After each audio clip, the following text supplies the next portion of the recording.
La Casa Blanca dice que descarta por ahora importar petróleo de Venezuela. La administración Biden desestima las especulaciones de que Washington busca ayuda en Caracas para paliar la escasez de suministros tras las sanciones a Rusia por la invasión de Ucrania. La Casa Blanca ha asegurado este lunes a través de su portavoz que Estados Unidos no está manteniendo por ahora contactos con Venezuela ni poniendo en marcha ningún plan para importar petróleo de ese país y así lograr equilibrar los precios tras cerrar el grifo al crudo ruso por la invasión de Ucrania. No es algo sobre lo que estemos conversando de forma activa por ahora, dijo Jen Psaki en su rueda de prensa diaria. La semana pasada, una delegación de alto nivel del gobierno norteamericano viajó a Caracas con la intención de proponer a Nicolás Maduro un acuerdo económico para suplir algunas demandas energéticas en su economía, lo que despertó críticas muy duras de varios legisladores de ambos partidos en el Congreso. El senador demócrata Bob Menéndez, presidente del Comité de Relaciones Exteriores del Senado, dijo que la compra de petróleo venezolano podría perpetuar la crisis humanitaria en ese país. No deberíamos insuflar nueva vida al reino de tortura y asesinato de Maduro, dijo Menéndez en un comunicado. El viaje a Caracas también creó tensión con uno de los aliados de Washington en el continente. El presidente de Colombia, Iván Duque, llegaba en visita oficial a la Casa Blanca tras conocerse los contactos con Maduro y sin que hubiera sido avisado de ello. Tras reunirse el pasado jueves con el presidente norteamericano, Duque reveló que había ofrecido a Biden el suministro de más petróleo colombiano para estabilizar los precios de la energía, como alternativa al crudo venezolano. Psaki confirmó este lunes que Biden habló de ese tema con Duque en el contexto de la seguridad energética global tras la invasión rusa de Ucrania, pero aseguró no tener más detalles sobre ninguna decisión al respecto. Seguimos hablando con una serie de productores sobre la importancia de mantener el suministro global. Esto no se trata solo del suministro en Estados Unidos, sino de asegurar el suministro al mercado global y apreciamos nuestra relación con Colombia, afirmó la portavoz. Un alto funcionario estadounidense que pidió el anonimato negó la semana pasada que hubiera conversaciones directas entre la Casa Blanca y el chavismo, a pesar de que la delegación se viera cara a cara con Maduro. Creo que no hay conversaciones entre nosotros y el régimen. Se viajó allí para asegurar la liberación de los estadounidenses, que es algo que la comunidad internacional e incluso representantes de la oposición nos habían instado a hacer, declaró la fuente de la administración en referencia a los 10 estadounidenses presos en Venezuela, de los que 2 fueron liberados poco después de la visita.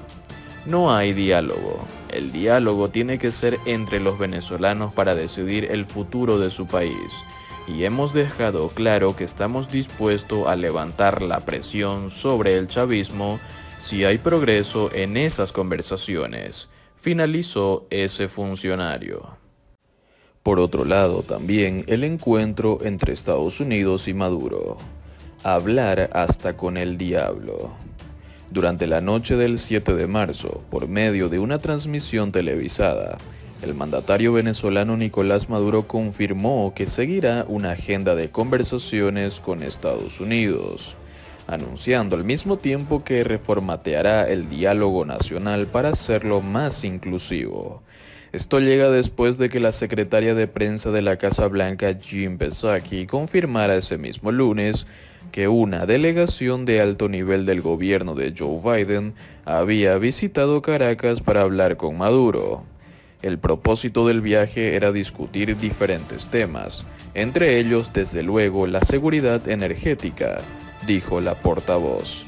Pese al alineamiento inicial del gobierno chavista con Rusia en cuanto a la invasión a Ucrania, ya que Estados Unidos no reconoce a Maduro como presidente legítimo de Venezuela, Esta iniciativa apunta a que la administración de Biden se decanta por un compás más amplio de riesgo que lo lleva a hablar hasta con el diablo. Por su lado, Maduro toma la opción para aprovechar la ventana que se abrió al tratar directamente con el gobierno de Biden en la coyuntura global de la crisis Rusia-Ucrania, y a la vez sacar ventaja política dentro del país. Entre los asistentes a este encuentro destacaron la esposa del mandatario, Cilia Flores, y el presidente de la Asamblea Nacional, Jorge Rodríguez, mientras que de parte de Estados Unidos estuvieron presentes Roger Carsten, enviado presidencial especial para asuntos de rehenes, Juan González, director principal del Consejo de Seguridad Nacional para Asuntos del Hemisferio Occidental, y James Story, el embajador de Estados Unidos en Venezuela, quien despacha desde Bogotá. El enmarcamiento de su declaración pública, Maduro transmitió un encuentro con los altos cargos políticos y militares de su gobierno.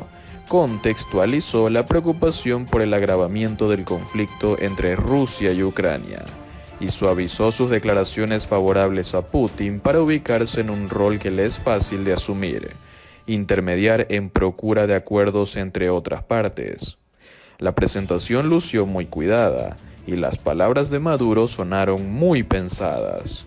Mientras que los analistas coinciden en que Estados Unidos busca evitar males mayores, derivados del impacto de posibles sanciones a Rusia en el mercado de gas y petróleo, por lo cual está recurriendo a Venezuela. Esta conversación entre Washington y Caracas sigue despertando muchas preguntas. Si esta es una oportunidad para que Maduro logre el levantamiento de algunas de las sanciones que afectan a la industria petrolera venezolana, ¿qué implicaciones tiene sobre otros actores políticos venezolanos y aliados externos como Colombia?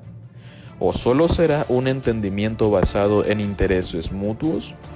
Por una parte, Estados Unidos podría evitar una disparada en los precios de los combustibles.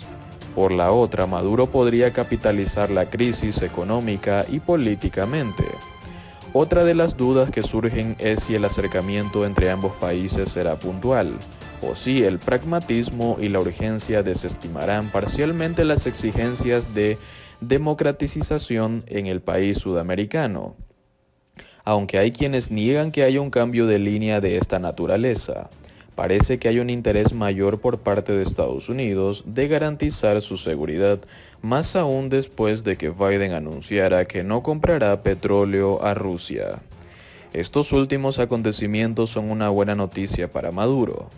Es muy probable que el chavismo aproveche este acercamiento, sobre todo para dar la última estocada a lo que queda del gobierno interino de Juan Guaidó, el cual no fue informado previamente sobre esta visita, según fuentes de la misma oposición. Y aunque Maduro no dijo directamente que volverán a la mesa de negociación de México, sí explicó que buscaría un diálogo más inclusivo. Esto puede implicar que el monopolio de la negociación no lo tendrá la plataforma unitaria, lo cual es algo que el chavismo ha buscado en varias oportunidades y que ahora parece tener el alcance. El gobierno de Biden parece sentirse menos temeroso de tomar acciones que permitan destrabar el juego político entre Venezuela y Estados Unidos. El argumento de hablar hasta con el diablo para evitar un alza de los precios del petróleo puede funcionar internamente. Sin embargo, esto puede terminar afectando su posición sobre el apoyo al ya moribundo gobierno interino de Guaidó. No porque dejen de respaldarlo, sino porque es un reconocimiento al poder de Maduro dentro del territorio nacional, evidenciando de cierta manera que el interinato no es un interlocutor confiable a los fines de los objetivos estratégicos de Estados Unidos en las actuales circunstancias. La Casa Blanca también confirmó que entre los temas tratados en la visita a Caracas figuró la situación de los 6 exdirectivos de Citgo, filial de la petrolera estatal venezolana Petróleos de Venezuela, en manos de Guaidó. Estos ciudadanos, 5 de ellos estadounidenses y uno residente permanente, purgan condena en Venezuela.